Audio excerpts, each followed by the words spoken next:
A few words about The Last American Hero, a motion picture that you can find on the New York Times' best 1000 movies ever made list. For good reason. Not too complex.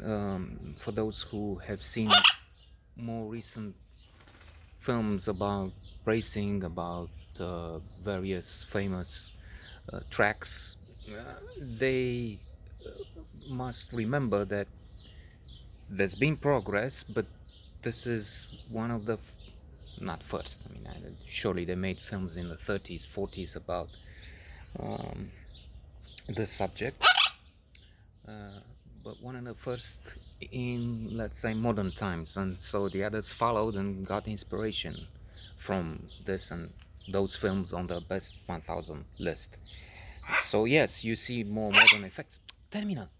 They can place cameras, I don't know, everywhere in the car, and they have a panoramic view, HD, 3D view, whatever.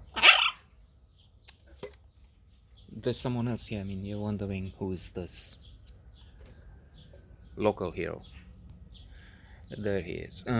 So Jeff Bridges is in the leading role. Elroy Jackson, the hero, brave, determined, smart, creative, a good fighter. Indeed, when he's challenged by some individual that he had mocked, Elroy, he has the idea to get him by the nose. So it's not one of those usual fist fights, but still he's getting this man where he wants him down by grabbing his nose and pressing it in such a way, I don't know what he does in there, but in such a way that he is defeated the opponent. In his family, they make illegal alcohol, the best there is. They have a pride in that. The father, who is also Elroy called, it's true, it's the other way around, of course. Young Elroy, Jeff Bridges, is named after the father. It's also named Elroy. It's a question of the chicken and the egg. And when the young one decides to use some other method to increase profit, the father, the patriarch, is aghast. He's in jail because the law caught him finally. There's been a cat and mouse game for years, because they all know about this.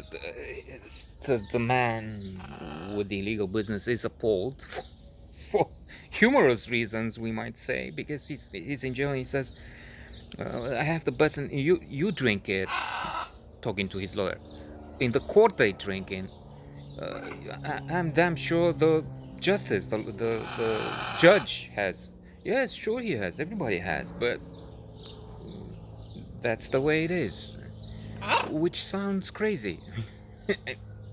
And the man is appalled indeed, and for Termina, obvious reasons we agree with him. Let's move on. They have this business, but the young Elroy, the hero, the last American hero, if you will, wants to be in the racing car business, to exit this problematic domain of illegal alcohol, and get in the NASCAR and what have you, other circuits too. And he has a talent. We see, I guess, a third of the film is dedicated to that, car racing, which is interesting. It doesn't have the oomph of today. It doesn't have the special effects, as I was saying. So, yeah, I don't watch, and I think they're, even with their jumping and flying cars and what, Fast and the Furious number 10, 11, how many, 12 films they had. And yes, there you have more spectacular puzzles and games like that, but that's not. I'm guessing. I'm assuming without seeing them, which is